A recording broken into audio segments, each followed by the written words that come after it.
Hello friends, എല്ലാവർക്കും നമസ്കാരം. എല്ലാവരും കാത്തിരിക്കുന്ന നിങ്ങളുടെ പുതുപുത്തൻ വിശേഷത്തിലേക്ക് ഏവർക്കും സ്വാഗതം. അങ്ങനെ മീനാക്ഷി ആകാശിനോട് പറയുകയാണ്, ഒറ്റ കൈക്ക് പെട്ടിയെടുത്തുകൊണ്ട് ഞാനങ്ങ് വരും കേട്ടോ. ആകാശ് ആകെ ധർമ്മസങ്കടത്തിലായി. എന്ത് ചെയ്യും? ഇങ്ങോട്ടങ്ങനെ അവൾ കയറി വന്നാൽ അച്ഛൻ അവനെ കൊന്നു കളയുന്നവനറിയാം. അതുകൊണ്ട് തന്നെ അച്ഛനെ പേടിക്കുന്ന ആകാശ് പേടിയോടുകൂടി ഇങ്ങനെ നിൽക്കുക. എന്തായാലും പിറ്റേ ദിവസം പിന്നെ കാണിക്കുന്നത്, പിറ്റേ ദിവസം രാവിലെ ബാലൻ പത്രം വായിച്ചുകൊണ്ടിരിക്കുകയാണ്. ആര്യൻ എങ്ങോട്ടോ പോകാനായിട്ട് ഇറങ്ങുക. ഡാ അവിടെ നിൽക്കടാ എന്നും പറഞ്ഞിട്ട് ആര്യനെ വിളിച്ചു നിർത്തി. ബാലേട്ട അതാ ചായ എന്ന് പറഞ്ഞ് ഗോമതി ചായയും കൊണ്ട് വരികയും ചെയ്തു. അപ്പോൾ ചായയൊക്കെ കുടിച്ചുകൊണ്ട് ആര്യനോട് എന്തോ പറയാനുണ്ട്. നമ്മുടെ ഗോമതിയോട് പറയുക, നമ്മൾ പങ്കെടുക്കേണ്ട ഒരു ചടങ്ങുണ്ട്, ആ ചടങ്ങ് ഏതാണെന്ന് പറയാവോ എന്ന് ഗോമതിയോട് ചോദിച്ചു. ഗോമതിക്കും അറിയത്തില്ല, ആര്യനും അറിയത്തില്ല, ആകാശിനും അറിയത്തില്ല, ധർമ്മനും അറിയത്തില്ല. എന്നിട്ട് അവസാനം ബാലൻ തന്നെ പറഞ്ഞു, മഹേന്ദ്രൻ സാറിൻ്റെ മകളുടെ കല്യാണം, അയ്യോ അത് കുറിച്ചിടാൻ മറന്നുപോയി എന്ന് ഗോമതി പറഞ്ഞപ്പോഴേക്കും ഞാൻ എൻ്റെ മെമ്മറിയെ കുറിച്ചിട്ടിട്ടുണ്ട്. ആ കല്യാണത്തിന് ഞാൻ പോകേണ്ടതായിരുന്നു, പക്ഷേ എനിക്കിന്ന് ബാങ്കിൽ പോകണം. ഗോമതി നിനക്ക് പോകാൻ പറ്റുമോ? പോകാം, പക്ഷേ വീട്ടിൽ അരിയും ഗോതമ്പും ഒക്കെ പൊടിക്കാൻ കൊടുത്തയക്കണം, തേങ്ങ വറുക്കാനുണ്ട്, ഇച്ചിരി പണിയുണ്ട്. എന്നാ ആര്യ നിനക്ക് പോകാൻ പറ്റുമോ? അയ്യോ അച്ഛാ, എനിക്ക് അത്യാവശ്യ കാര്യമുണ്ടായിരുന്നു. അപ്പോഴാണ് ആനന്ദ് വരുന്നത്. ആനന്ദേ, നീ ഇന്നൊരു സ്ഥലം വരെ പോകണം. അതിനെന്താ പോകാമല്ലോ അച്ഛാ. എവിടെയാണ് പോകേണ്ടത്? അച്ഛൻ പറഞ്ഞാൽ എവിടെയാണേലും ഞാൻ പോകും. നല്ലവനായ ഉണ്ണിയാണ് നമ്മുടെ ആനന്ദ്. ഈ ഒരു കല്യാണത്തിന് പോണ കാര്യം പറഞ്ഞപ്പോൾ ആയിക്കോട്ടെ ഏട്ടാ, നല്ല ജോളിയായിട്ട് പോയി വിശാലമായിട്ട് സദ്യയൊക്കെ കഴിച്ചിട്ട് ഏട്ടനിങ്ങ് വന്നാൽ മതി. എന്തായാലും കുറച്ച് പൈസ എടുത്ത് കൊടുക്കുകയാണ്. എന്തായാലും പൈസ കാണുന്ന സമയത്ത് ധർമ്മൻ പുരുപുരുക്കൊന്നുണ്ട്. 2000 രൂപയുണ്ട് എന്നും പറഞ്ഞ് ആര്യനെ കേട്ടോ 2000 രൂപ കൊടുക്കുന്നത്. അച്ഛാ പൈസ ഇല്ലാതെ വിഷമിച്ചിരിക്കുകയായിരുന്നു. എടാ, കല്യാണത്തിന് പ്രസൻറ്റേഷൻ കൊടുക്കാൻ വേണ്ടിയിട്ടുള്ള 2000 രൂപയാണ്. അതിന് ഞാനല്ലല്ലോ, ആനന്ദേട്ടനല്ലേ കല്യാണത്തിന് പോകുന്നത്. ആനന്ദ മാത്രമല്ല നീയും പോകുന്നു. അതെ, ആനന്ദിന് തന്നെ വിടണ്ട, നീയും കല്യാണത്തിന് പോകണം. ഇങ്ങനെയുള്ളൊരു ചടങ്ങിലൊക്കെ പങ്കെടുത്താലേ മറ്റുള്ളവർക്കിടയിൽ കുടുംബക്കാരനെന്ന അംഗീകാരം കിട്ടുകയുള്ളൂ. അപ്പോഴേക്കും ധർമ്മം പറഞ്ഞു, എനിക്കും കുറച്ച് അംഗീകാരത്തിൻ്റെ കുറവുണ്ട്. ഇങ്ങനെ പോയാൽ നിന്നെ ഞാൻ കുറേ അംഗീകരിക്കും. അപ്പോൾ ഗോമതി ഭാഗമൊക്കെ ആയിട്ട് വന്നു കേട്ടോ. എന്തായാലും കവറിൽ 2000 രൂപയുടെ ഇട്ടിട്ട് അതിൻ്റെ പുറത്ത് പേരെഴുതണമെന്ന് പ്രത്യേകം പറയുകയാണ്. എന്തായാലും അതാണ് അന്തസ്സ്. എന്തായാലും കവർ മേടിക്കാനൊക്കെ ആയിട്ട് ഇവർ അവിടെ നിന്ന് പോയി. എന്നിട്ട് ആര്യം കവർ മേടിക്കാൻ പോവാം. എന്തായാലും ആ സമയത്താണ് ഒരു പെണ്ണും ചെറുക്കനും സ്കൂട്ടറിൽ അങ്ങോട്ടേക്ക് വരുന്നത്. ആനന്ദ് കാണുകയാണ്. ആനന്ദിൻ്റെ മനസ്സിലേക്ക് പഴയ കാര്യങ്ങളൊക്കെ ഇങ്ങനെ ഓർമ്മയിലേക്ക് പോവുകയാണ്. ആനന്ദിൻ്റെ കണ്ണൊക്കെ നിറയാണ്. കാരണം ആനന്ദ് നഷ്ടപ്പെടുത്തിയ ആനന്ദിൻ്റെ പഴയ കാമുകി ഒരു കൊച്ചൊക്കെ ആയിട്ട് വന്നിരിക്കുകയാണ്, ഭർത്താവുമായിട്ട്. ആനന്ദിൻ്റെ കണ്ണൊക്കെ നിറഞ്ഞൊഴുകുകയാണ്. ആര്യം വന്നിട്ട് ഏട്ടാ കവർ കിട്ടിയെന്നൊക്കെ പറയുകയാണ്. ആ സമയത്ത് ആര്യം കണ്ടു ആനന്ദിൻ്റെ കണ്ണ് നിറഞ്ഞിരിക്കുന്നതും ആനന്ദിൻ്റെ നോട്ടമൊക്കെ. അപ്പോഴേക്കും അങ്ങോട്ടേക്ക് നോക്കുകയാണ് ആര്യനും. അപ്പോൾ കണ്ടു ആ പെണ്ണ് കൊച്ചുമായിട്ട് വർത്താനമൊക്കെ പറഞ്ഞുകൊണ്ടിരിക്കുക. ഏട്ടാ ഇതാ ദേവിയല്ലേ, ഏട്ടൻ സ്നേഹിച്ചിരുന്ന കുട്ടിയല്ലേ. എന്തായാലും ആ പെണ്ണ് ഒരു കൊച്ചും ഭർത്താവും ഒക്കെ ആയിട്ട് പോകുന്നു കണ്ടിട്ട് ആനന്ദ് അവിടെ നിന്ന് പൊട്ടിക്കറി ഒരു കാറിൻ്റെ അടുത്ത് പോയി നിന്നിട്ട്, എൻ്റെ ഏട്ടാ ഇതെന്താ ഇത്, ഏട്ടാ എന്തായി കാണിക്കണേ എന്നൊക്കെ ചോദിച്ചിട്ട് ആര്യൻ സമാധാനിപ്പിക്കുക. ഏട്ടാ എനിക്ക് അന്നേ അറിയായിരുന്നു ഏട്ടനും ആ കുട്ടിയും തമ്മിലുള്ള സ്നേഹം അത്ര ആഴത്തിലുള്ളതായിരുന്നു എന്ന്. എത്ര വട്ടം ഞാൻ പറഞ്ഞതല്ലേ, അച്ഛൻ സമ്മതിക്കില്ല എന്നും പറഞ്ഞിട്ട് ഇതിൽ നിന്ന് പിന്മാറരുതെന്ന്. എന്നിട്ടിപ്പോൾ നിന്ന് കരയുന്നു. എൻ്റെ പൊന്നേട്ട എന്താ ഇത്, കരയാൻ താമസിക്കാതെ ഏട്ടത്തിൻ്റെ കമ്പനി കിട്ടും. ഏട്ടൻ്റെ അനിയൻ, എൻ്റെ ഏട്ടൻ ആകാശേട്ടൻ. ഏട്ടാ ഞാൻ ആരെയും പേടിക്കുന്നൊന്നുമില്ല, പക്ഷേ നമ്മളൊരാൾ സ്നേഹിച്ചാൽ മരിക്കേണ്ടി വന്നാലും പിന്മാറരുത്. പക്ഷേ ഞാൻ ആരെയും സ്നേഹിക്കുന്നൊന്നുമില്ല എന്ന് ആര്യം പറയുകയാണ്. ആനന്ദിന് മറുപടിയൊന്നും ഇല്ലായിരുന്നു. എന്തായാലും കല്യാണം കൂടാനായിട്ടൊന്നും രണ്ടുപേരും നിൽക്കുന്നില്ല എന്ന് തോന്നുന്നു. ആനന്ദ് അവിടെ നിന്ന് പോവാം. എന്തായാലും ധർമ്മം എന്നെ ഇടയ്ക്ക് വീട്ടിലേക്ക് വന്നതാണ്. ഗോമതി ചായയൊക്കെ എടുത്ത് കൊടുക്കുകയാണ്. കസ്റ്റമർക്ക് സാധനം കൊടുക്കാൻ പോയ വഴിക്ക് ഇവിടെ വന്നിരിക്കുന്നത് ബാലേട്ടൻ അറിഞ്ഞാലേ എന്നറിഞ്ഞാലെന്താ, ഇവിടെ പട്ടിപ്പണി. എന്നിട്ടോ എന്നാ തരുന്നത്? എന്തായാലും ഞാൻ കൃഷ്ണമംഗലത്തേക്ക് പോവും, എന്നിട്ട് രഹസ്യങ്ങളൊക്കെ പറഞ്ഞു കൊടുക്കും. ഏട്ടന്മാരെന്നെ തലേ വെച്ച് നടക്കും. അപ്പോഴാണ് ആര്യൻ അങ്ങോട്ടേക്ക് വരുന്നത്. കല്യാണമൊക്കെ എങ്ങനെയുണ്ടായിരുന്നടാ? അല്ല ആനന്ദ് എവിടെ? ആനന്ദേട്ടൻ ഓഫീസിൽ പോയി. സദ്യയൊക്കെ എങ്ങനെ ഉണ്ടായിരുന്നടാ? സദ്യയൊക്കെ സൂപ്പറൊക്കെ തന്നെയാണ്, പക്ഷെ കഴിക്കാൻ പറ്റിയില്ല. അപ്പോൾ ഗോമതി ചോദിച്ചാൽ അതെന്താ കഴിക്കാഞ്ഞേ? കല്യാണത്തിന് പോയാൽ സദ്യ കഴിക്കണ്ടേ? കല്യാണം കണ്ടില്ലെങ്കിലും സദ്യ കഴിക്കണ്ടേ? എന്നിട്ട് കുറ്റം പറയണ്ടേ എന്നൊക്കെ ധർമ്മം ചോദിക്കുക. അവിടെ ഏട്ടൻ ഭയങ്കര കരച്ചിലായിരുന്നു, ഞാൻ ആശ്വസിപ്പിക്കലും. അതിനിടയ്ക്ക് ഇവിടെ നിന്ന് സദ്യ. ആനന്ദ് കരഞ്ഞെന്നോ? എന്താണ് കാര്യം? എന്താ പ്രശ്നം? ഏട്ടൻ പണ്ട് പ്രേമിച്ച പെണ്ണില്ലേ, ആ പെണ്ണ് വന്നിട്ടുണ്ടായിരുന്നു. അവളും ഭർത്താവും കൊച്ചും കൂടെ. എൻ്റെ പൊന്നെ. എന്നിട്ട് ഏട്ടൻ ആ പെണ്ണിനെ കണ്ടിട്ട് കരച്ചിലോട് കരച്ചില്ല. പിന്നെ പറഞ്ഞിട്ട് എന്താ കാര്യം? ഏട്ടൻ പ്രതിമയൊന്നും അല്ലല്ലോ, മനസ്സും വികാരവും ഒക്കെ ഉള്ളൊരു മനുഷ്യനല്ലേ. അച്ഛന് വേണ്ടിയിട്ട് ഒരുപാട് സ്വപ്നങ്ങൾ കണ്ട് സ്നേഹിച്ച പെണ്ണിനെ മാറ്റിക്കളഞ്ഞതാ. ആ പെണ്ണിനെ മറ്റൊരാളുടെ ഭാര്യയായിട്ട് കാണുമ്പോൾ പഴയ ഓർമ്മകൾ വരില്ലേ, സങ്കടം വരില്ലേ എന്നൊക്കെ ഇങ്ങനെ ചോദിക്കുകയാണ്. എന്തായാലും അച്ഛൻ ഇതൊന്നും അറിയത്തില്ല. അച്ഛൻ പറയുമല്ലോ, അമ്മയ്ക്ക് വള വാങ്ങിച്ചു തന്ന കഥ, പൊട്ട് വാങ്ങിച്ചു തന്ന കഥയൊക്കെ അമ്മയെ കാണാനായിട്ട് ഒളിച്ചിരുന്ന കഥകൾ പറയുമല്ലോ.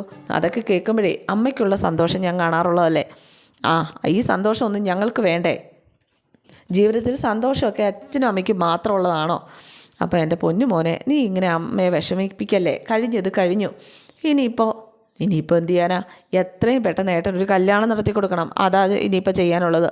ആലോചനകൾ വന്ന് പെണ്ണ് വീട്ടുകാരെക്കുറിച്ച് ചികിച്ചകഞ്ഞ് ഒരു 100 കുറ്റങ്ങൾ കണ്ടെത്തി ഒടുവിൽ അവർ കളഞ്ഞിട്ട് പോകുന്നൊരവസ്ഥ. അങ്ങനെയൊന്നും കൊണ്ട് എത്തിക്കല്ലേ എന്നൊക്കെ പറഞ്ഞ് കുറ്റപ്പെടുത്തുകയാണ് പാവം ഏട്ടൻ എത്രത്തോളം സങ്കടപ്പെടുന്നുണ്ട്. ഏട്ടൻ്റെ അവസ്ഥ കണ്ട് എനിക്ക് സങ്കടം വന്നു. അപ്പം നിങ്ങൾക്ക് നല്ലതിന് വേണ്ടിയല്ലേ അച്ഛൻ ഓരോന്ന് ചെയ്യുന്നത്? ആര് പറഞ്ഞു? അച്ഛൻ പറയുന്നില്ല, അച്ഛൻ്റെ സന്തോഷത്തിന് വേണ്ടി മാത്രമാണ്, ഞങ്ങൾക്ക് നല്ലതിന് വേണ്ടിയിട്ടല്ല അച്ഛൻ ചെയ്യുന്നു പോലും എന്നൊക്കെ പറഞ്ഞിട്ട് ആര്യൻ അച്ഛനെ കുറ്റപ്പെടുത്തുക. കൃഷ്ണമംഗലത്തെ ഇവിടുത്തെ കാര്യങ്ങൾ നല്ല രീതിയിൽ നടക്കണം. കല്യാണം കാതുകുത്തുമൊക്കെ അച്ഛന് മത്സരമാണ്, മക്കൾ പോലും അച്ഛന് മത്സരമാണ്. കൃഷ്ണമംഗലത്തുകാരുടെ മുന്നിൽ അച്ഛൻ തോക്കാതിരിക്കാൻ ഞങ്ങൾ കൂട്ടു നിൽക്കുന്നതാണ്. അത് അച്ഛൻ തോക്കാതിരിക്കാൻ വേണ്ടി മാത്രമാണ്. അപ്പോഴേക്കും അതെ, ബാക്കി അളിയൻ വന്നിട്ട് പറയാം, നീ നിർത്ത് എന്ന് ധർമ്മൻ പറയുകയാണേ. അളിയൻ വന്നിട്ട് അളിയനോടാണ് പറയേണ്ടത്, അളിയന് കുറച്ച് ഗ്ലാസിൻ്റെ ആവശ്യമുണ്ട് എന്ന് പറഞ്ഞിട്ട് ആര്യനെ പറഞ്ഞു വിടുക. എന്നിട്ട് ഗോമതിയോട് പറഞ്ഞു, അവൻ പറഞ്ഞത് സത്യമല്ലേ, കേട്ടപ്പോൾ ഒന്ന് കൈയടിക്കാൻ തോന്നിപ്പോയി. പാവം എൻ്റെ ആനന്ദ്, ആര്യം പറഞ്ഞത് നേരെ. അവൻ ആ കൊച്ചിനെ ഒത്തിരി ഇഷ്ടമായിരുന്നു. ആനന്ദിന് ഒരു ജീവിതം വേണ്ടേ? അളിയൻ്റെ മുഖത്ത് നോക്കി ഇതൊന്ന് പറയാവോ? ഞാൻ പറയാം, ഇങ്ങ് വരട്ടെ എന്നൊക്കെ ഗോമതി. ഇതേ സമയമുണ്ടല്ലോ, നമ്മുടെ ആനന്ദ് എന്ത് ചെയ്തു? ബാറിൽ കയറി കുടിച്ചു വഴിയിൽ ഇങ്ങനെ കിടക്കുക. ആര്യൻ തന്നെയാണ് ഇത് കാണുന്നത്. എൻ്റെ പൊന്നേട്ടാ, എൻ്റെ ഈ കാണുന്നത് എല്ലാം പോയിടാ, കഴിഞ്ഞടാ, എല്ലാം കൈവിട്ട് പോയി എന്നും പറഞ്ഞ്. ഏട്ടൻ കുടിച്ചിട്ടുണ്ടല്ലേ, അതിന് മാത്രം എന്താ പ്രശ്നം? എല്ലാ പ്രശ്നവും നിനക്ക് അറിയാവുന്നതല്ലേ എന്നൊക്കെ ചോദിക്കുക. ഫോൺ ചെയ്തപ്പോഴേ എനിക്ക് മനസ്സിലായി എന്തോ പന്തികേടുണ്ടെന്ന്. ഈ അവസ്ഥയിലെങ്ങനെ ഏട്ടനെ കണ്ട, എൻ്റെ അച്ഛൻ കണ്ടാൽ എന്താ? എൻ്റെ ജീവിതം പോയില്ലേ, തീർന്നില്ലേ? ഞാൻ എൻ്റെ സ്വപ്നങ്ങളൊക്കെ ഇവിടെ കുഴിച്ചിട്ടു എന്നൊക്കെ പറയാം. എൻ്റെ പൊന്നേട്ട, ആരെങ്കിലും കണ്ടാൽ മോശം, എഴുന്നേറ്റ് നമുക്ക് വീട്ടിലേക്ക് പോകാം. ഏത് വീട്? നമ്മുടെ വീട്. അത് വീടാണോടാ? വീട് കുറച്ച് കല്ലും കട്ടയും കൊണ്ടുണ്ടാക്കിയ കൂടാരമല്ലേ. അതിൽ കല്ലിനേക്കാൾ കൂടുതൽ സിമെൻറ്റ് മാത്രമേ ഉള്ളൂ. സ്നേഹമില്ല, സ്നേഹം എന്നാലേ വീടാവുള്ളൂ. അവൾ പോയില്ലേ എന്നൊക്കെ ഇങ്ങനെ ചോദിക്കുക. എൻ്റെ പൊന്നേട്ട, ഏട്ടൻ എഴുന്നേറ്റ് വന്നേ. ഇവനാണെങ്കിൽ പിച്ചും പിയും പറഞ്ഞുകൊണ്ടിരിക്കുക. എൻ്റെ ദേവി, അവൾ പോയി. എൻ്റെ അച്ഛൻ എന്നെ കൊന്നു, എൻ്റെ ദേവി എന്നെ കൊന്നു, ഇപ്പം നീ എന്നെ കൊല്ലാൻ നോക്കുവാണോടാ എന്നൊക്കെ ചോദിക്കുകയാണ് പിടിച്ചെഴുന്നേൽപ്പിക്കാൻ നോക്കിയപ്പോൾ. ആകാശിനെ വിളിച്ചിട്ട് പറഞ്ഞു, ആര്യം പറഞ്ഞു, ഏട്ടാ നമ്മുടെ വീടിനടുത്തുള്ള ബാറിൻ്റെ അടുത്തേക്ക് പെട്ടെന്ന് വാ. എന്താടാ കാര്യം? ഇതുവരെ കാണാത്തൊരു ക്യാരക്ടറിനെ കാണിച്ചു തരാം, വാ. ഞാനിന്ന് അവളെ കണ്ടടാ, അവസാനമായിട്ടോ? മരിച്ചതല്ല, അവൾ വേറൊരു തെണ്ടീനെ കെട്ടിപ്പോയടാ എന്നൊക്കെ പറയാണ്.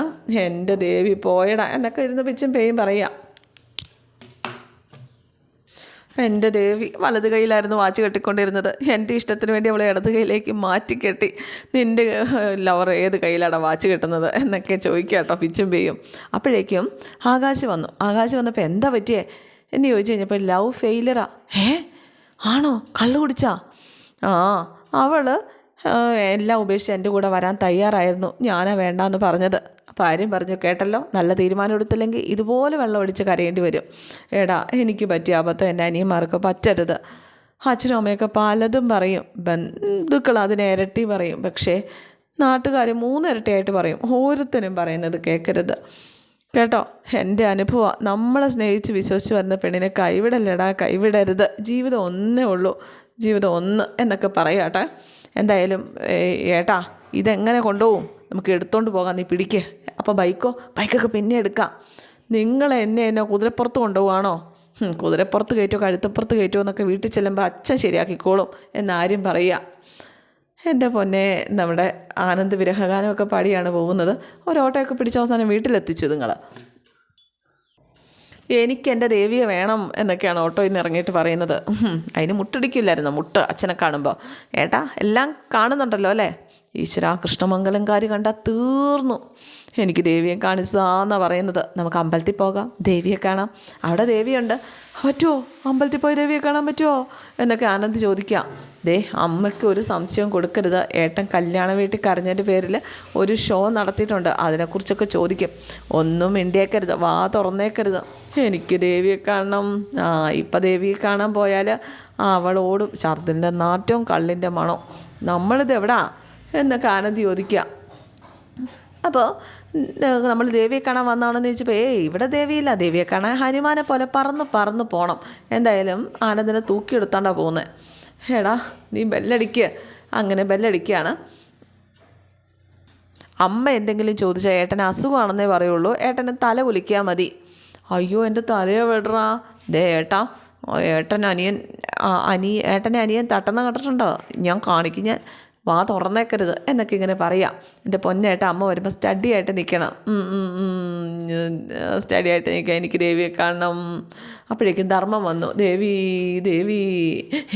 മണം മണം മണം മണം മണം എന്ന് പറഞ്ഞ് ധർമ്മൻ രണ്ടും ഫിറ്റാണല്ലേ, ഇതെവിടെ നിന്ന് കിട്ടി?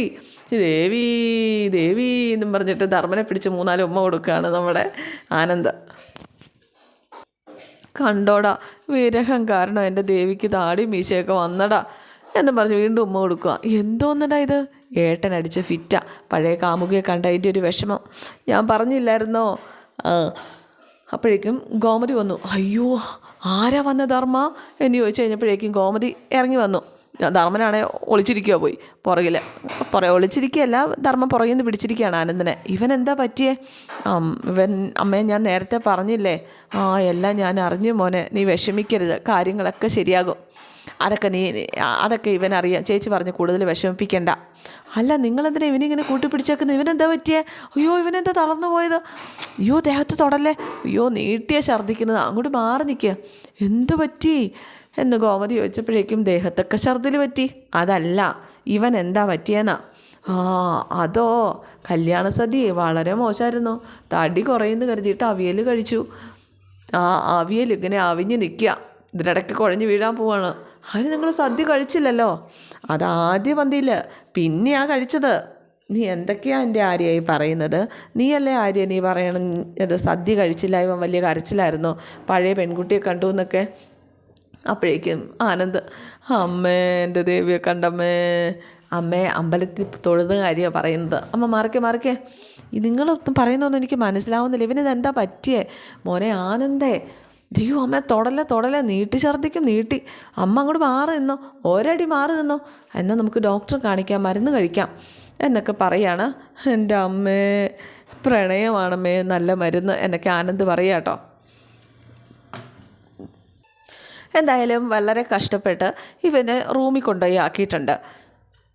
അപ്പോഴും ദേവിയെ എന്ന് വിളിക്കാൻ മാത്രമേ ആനന്ദിന് നേരമുള്ളൂ. അവസാനം ആര്യൻ ആകാശിനോട് പറഞ്ഞു, ഏട്ടാ ഇത് ഒരു പാഠമാക്കി വെച്ചോണം, ഈ ഒരു അവസ്ഥയിൽ ഏട്ടനെ ചുമന്നുകൊണ്ട് വരാൻ എനിക്ക് പറ്റില്ല എന്നും പറഞ്ഞിട്ട് ആര്യൻ അങ്ങ് പോകും. ആകാശ് ശരിക്കും മുന്നിൽ കാണുകയാണ് ഈ ഒരു അവസ്ഥ, താൻ തന്നെ ഇങ്ങനെയായി പോകുന്നൊരവസ്ഥ. കാരണം മീനാക്ഷി പോയി കഴിഞ്ഞാൽ തൻ്റെ അവസ്ഥ ഇതാവുന്ന ഇവനറിയാം. എന്തായാലും ഇന്നത്തെ എപ്പിസോഡ് ഇവിടെ അവസാനിക്കുകയാണ്. ഇനി നാളത്തെ എപ്പിസോഡിനകത്ത് എന്താണ് വരാൻ പോകുന്നത് എന്ന് ഇന്ന് കാണിക്കുന്നില്ല കേട്ടോ.